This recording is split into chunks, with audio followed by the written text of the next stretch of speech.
Good evening everyone. তো আজ আমরা ক্লাস 9 এর ফার্স্ট সামেটিভ এভালুয়েশন নিয়ে আলোচনা করব, যেখানে তোমাদের 40 নাম্বারের মধ্যে পরীক্ষা হবে। প্রথম ফার্স্ট সামেটিভ এক্সামিনেশন। তোমরা যখন পরীক্ষা দেবে, পরীক্ষার আগে তোমাদের সিলেবাসটা ভালো করে জেনে নেওয়া উচিত। কোন টপিক থেকে কত নাম্বার থাকে সেগুলো ভালো করে জেনে নিবে। চলো আমরা ফার্স্ট দেখে নিচ্ছি। দেখবে কি আছে, syllabus and question pattern. Class 9 first summative evaluation. কত নাম্বার থাকে? Full marks 40। দেখবে কি কি টপিকস রয়েছে। সিন থেকে 10 নাম্বার, আনসিন থেকে 10 নাম্বার, গ্রামার অ্যান্ড ভোকাবুলারি সেখান থেকে 10 নাম্বার, রাইটিং থেকে 10 নাম্বার। তাহলে কত হলো? 10 10 10 10 4 10 40 হয়ে গেল। এবার দেখবে তোমাদের সিনের মধ্যে কি কি রয়েছে। Tales of Bhola grandpa written by Manoj Das. তো রাইটারের নাম অবশ্যই মনে রাখবে। 2 নাম্বার কি বলেছে? অল অ্যাবাউট এ ডগ, এটাও একটা প্রোস। মনে রাখবে কি বলেছে? আলফ্রেড জর্জ গার্ডিনার, ইনি হচ্ছেন রাইটার, নাম অবশ্যই মনে রাখবে।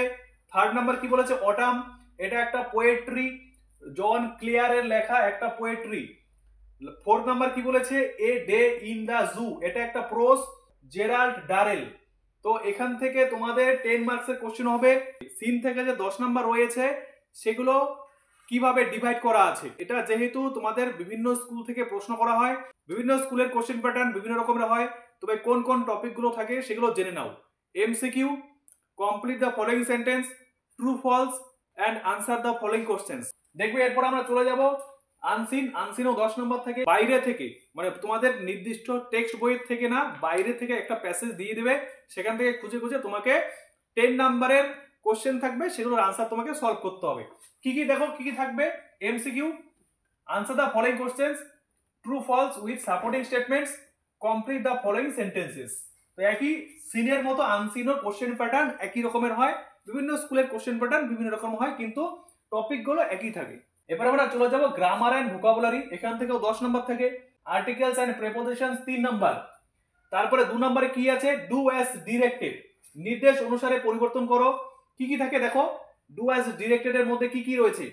Voice, narration, transformation of sentences, degree, joining, splitting. এবার দেখবে 3 নাম্বার কি বলেছে? গ্রুপ ভার্ব, যেখানে 3টে গ্রুপ ভার্ব থাকবে। তোমরা যারা গ্রুপ ভার্ব সম্পর্কে জানো না, ডেসক্রিপশনে লিংক দেওয়া আছে, সেই লিংকটা দেখে ভালো করে গ্রুপ ভার্ব সম্পর্কে জেনে নাও। দেখবে তারপরে কি বলেছে? ভোকাবুলারি। অ্যাকচুয়ালি ভোকাবুলারি কোথা থেকে লিখতে হয়? প্যাসেজ থেকে খুঁজে খুঁজে দুটো বা একটি শব্দ থাকবে, সেটার মিনিং প্যাসেজ থেকে খুঁজে তোমায় লিখতে হবে, সেটা গ্রামার অ্যান্ড ভোকাবুলারি সেকশনের মধ্যেই থাকবে।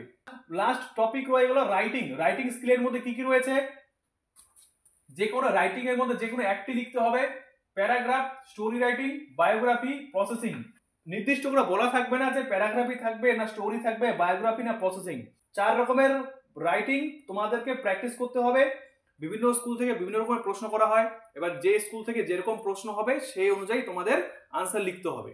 তো অপশন থাকবে রাইটিং এর মধ্যে, মনে রাখবে 2টো রাইটিং থাকবে, তার মধ্যে যে কোনো একটা লিখতে হবে 10 মার্কসের। এবার কোন দুটো থাকতে পারে সেটা কিন্তু নির্দিষ্ট করে বলা নেই।